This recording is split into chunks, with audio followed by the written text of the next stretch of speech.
berbicara tentang perjuangan emansipasi wanita di Indonesia, maka secara jujur kita harus mengakui bahwa berdasarkan fakta sejarah menunjukkan bahwa sudah sejak abad ke-15 Masehi, Aceh telah menjadi pelopor emansipasi wanita pertama. Dalam abad ke-17, di Aceh pernah lahir seorang ulama besar terkemuka. Namanya adalah Syekh Abdul Rauf As-Singkili, yang kemudian dikenal dengan nama Syekh Kuala.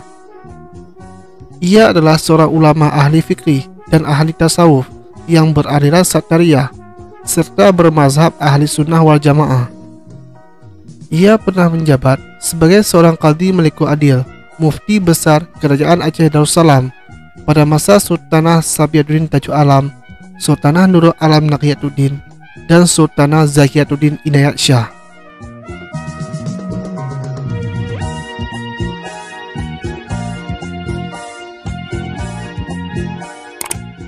Semasa hidupnya, Syekh Kuala pernah memberikan fatwa bahwa wanita boleh menjadi penguasa. Atas dasar fatwa ulama besar tersebut, menyebabkan kerajaan Aceh Darussalam selama hampir 60 tahun diperintah oleh para ratu wanita yang masing-masing terdiri dari, yang pertama adalah Sultanah Tajuh Alam Safiatuddin Shah yang menjabat pada tahun 1641 sampai 1675 Masehi. Yang kedua adalah Sultanah Nurul Alam Naqiyatuddin Shah yang menjabat pada tahun 1675 hingga 1678 Masehi. Yang ketiga adalah Sultanah Inayat Zahyamdin Shah yang menjabat pada tahun 1678 hingga 1688 Masehi. Dan yang terakhir adalah Sultanah Kamalat Shah yang menjabat pada tahun 1688 hingga tahun 1699 Masehi.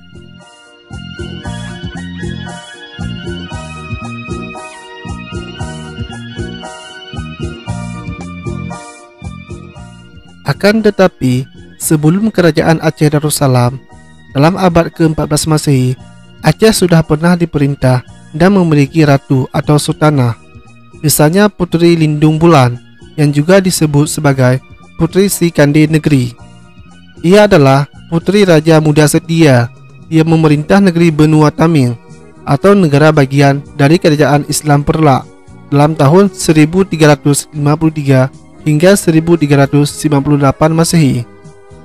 Meskipun tidak memegang salah satu jabatan resmi dalam pemerintahan, akan tetapi di belakang layar Puteri Lindung Bulan telah membantu sang ayah dalam berbagai urusan kerajaan, yang pada hakikatnya adalah sebagai Perdana Menteri dalam pekerjaannya.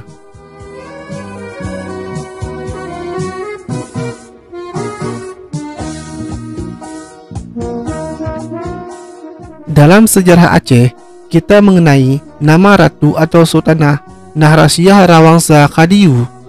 Ia adalah Sultanah terakhir dari kerajaan Islam Samudra Pasai yang memerintah selama 28 tahun, yaitu pada tahun 1400 hingga 1428 Masehi.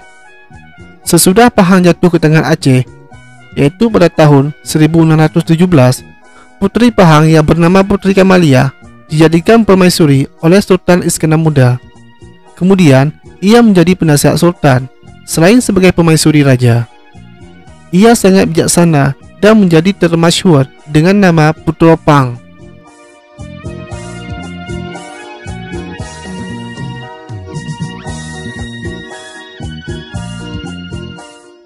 Adapun salah satu nasihat Puteri Pahang yang dilaksanakan oleh Sultan Iskandar Muda ialah pembentukan sebuah lembaga yang disebut sebagai Balai Majlis Mahkamah Rakyat. Ini semacam DPR yang beranggotakan 73 orang yang mewakili mukim dalam kerajaan Aceh Darussalam. Untuk mengabdikan jasa dan karya besar Puteri Pahang tersebut, maka semua produk Majlis Mahkamah Rakyat disebut sebagai produk Puteri Pahang, sebagaimana tercermin dalam sebuah hadis maja yang berbunyi sebagai berikut: Adat bak Popoto merhum, hukum bak Syekh Kuala, kanun bak Putera Pang, resam bak Laksamana. Hadis maja itu menunjukkan bahwa adanya pembagian kekuasaan dalam kerajaan Aceh Darussalam. yaitu yang pertama, kekuasaan eksekutif, yang kedua, kekuasaan yudikatif, yang ketiga, kekuasaan legislatif, yang keempat, peraturan keprotokolan. Ini diserahkan kepada Laksamana Panglima Angkatan Perang Aceh.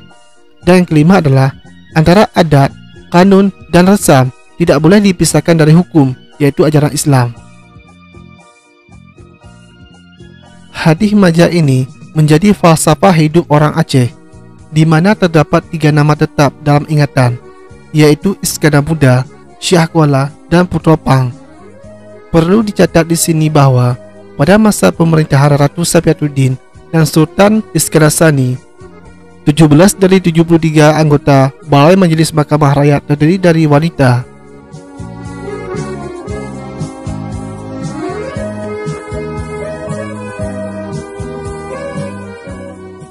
Demikianlah catatan sejarah Aceh, di mana di dalamnya telah mengungkapkan peranan wanita dalam pemerintahan.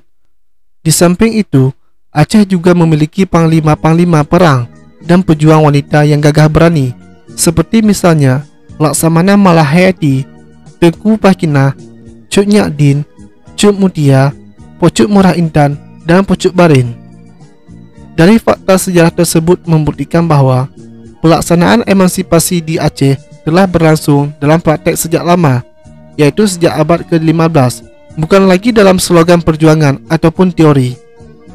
Hal ini membuktikan kepada dunia bahwa sudah sejak lama bangsa kita telah memberikan tempat yang terhormat dan memberikan kesempatan kepada kaum wanita sejajar dengan kaum pria, jauh sebelum Barat berjuang untuk emansipasi kaum wanita. Demikianlah penjelasan video kali ini. Jika ada yang salah dalam penyampaian saya, silakan komen di bawah. Dan sampai jumpa di video-video sejarah lainnya. Assalamualaikum warahmatullahi wabarakatuh.